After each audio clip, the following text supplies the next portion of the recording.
जब भगवान गणेश बन गए नौकर। एक दिन गणेश जी धरती पर सैर कर रहे थे।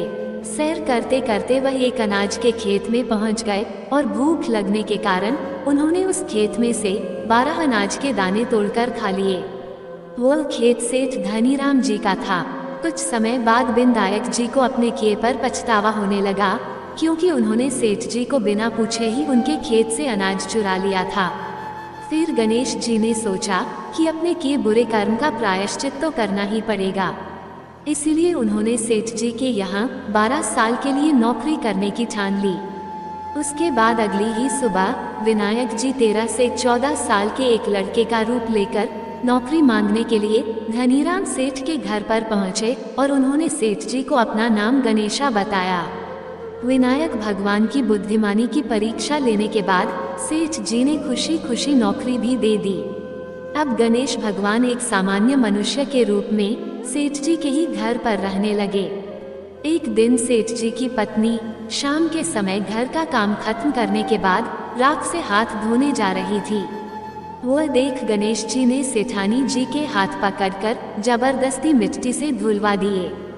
गणेश की इस हरकत से सेठानी आग बबूला हो गई और उन्होंने सेठ जी के कमरे में जाकर गणेशा की शिकायत कर दी। सब कुछ सुनने के बाद सेठ धनीराम ने गणेशा को बुलाया और इस हरकत का कारण पूछा। गणेश जी बोले कि सेठानी शाम के समय राख से हाथ धो रही थी और ऐसा करने से घर की लक्ष्मी नाराज होकर चली जाती है, इसलिए मैंने उनके हाथ मिट्टी से धुलवाए। इससे घर पर माता लक्ष्मी की कृपा बनी रहती है। ये सब सुनकर सेठ जी ने सोचा, गणेशा की सोच तो बड़ी अच्छी है। उसके कुछ दिन बाद कुंभ मेले का शुभ अवसर आया। सेठ जी ने गणेशा को बुलाया और कहा, सेठानी जी को कुंभ मेले में स्नान करा लाओ। अब सेठानी और गणेशा स्नान के लिए मेले में पहुँचे। वहां पहुंचने के बाद सेठानी नदी के किनारे बैठकर नहाने लगी।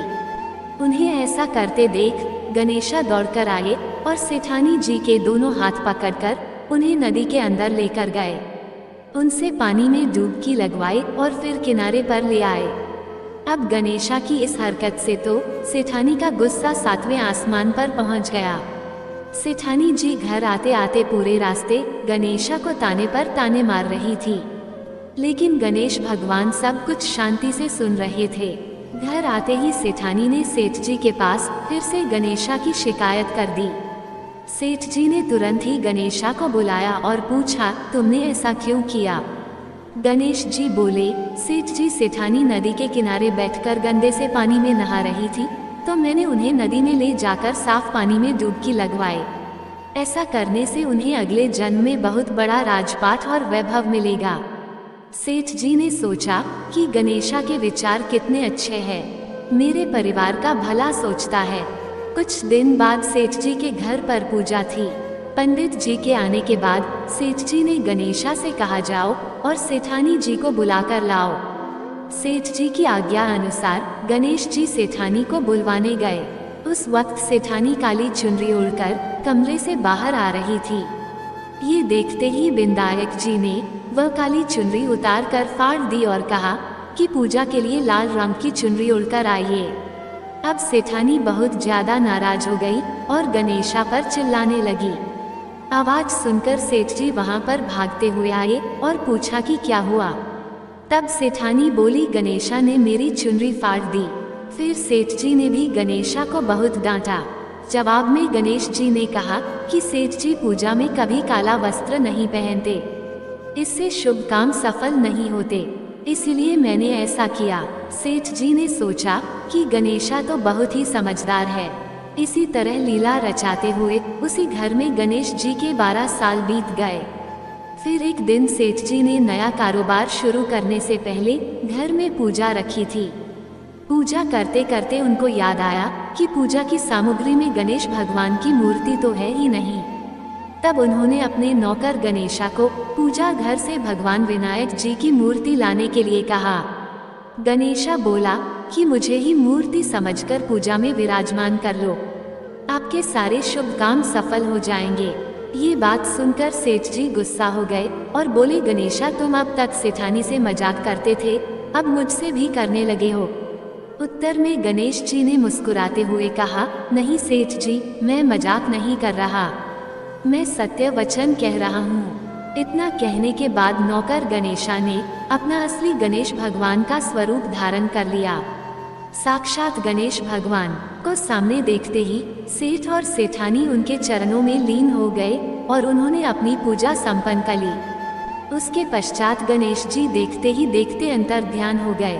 बाद में सेठ और सेठानी को बहुत पछतावा होने लगा कि स्वयं भगवान हमारे घर नौकरी कर रहे थे और हमने उनके साथ कितना बुरा व्यवहार किया, उनसे बहुत सारा काम कराया। ये सोच सोच कर दोनों दुखी होने लगे। फिर उसी रात सेठ और सेठानी के सपने में गणेश भगवान प्रकट हुए और उन्हें समझाया कि मैंने 12 साल पहले तुम्हारे खेत से 12 अनाज के दाने बिना पूछे तोड़ लिए थे और उसी कर्म का दोष दूर करने के लिए मैं 12 साल से तुम्हारे घर नौकरी कर रहा था। अगले ही दिन से सेठ जी पर गणेश भगवान की माया हो गई। उनका व्यापार दिन दोगुना और रात चौगुनी तरक्की करने लगा। धनीराम सेठ जी के जीवन की काया पलट हो गई। हे गणेश जी, जैसी माया अपने धनीराम सेठ जी पर की, वैसे ही माया इस कहानी को पढ़ने वाले और सुनने वाले हर एक व्यक्ति पर करना। कथा अधूरी हो तो इसे पूरी करना और अगर हमसे कोई गलती हो गई हो तो हमें क्षमा करना। इस कहानी को गणेश जी के व्रत के बाद एवं अन्य किसी व्रत के बाद पढ़ना शुभ माना जाता है।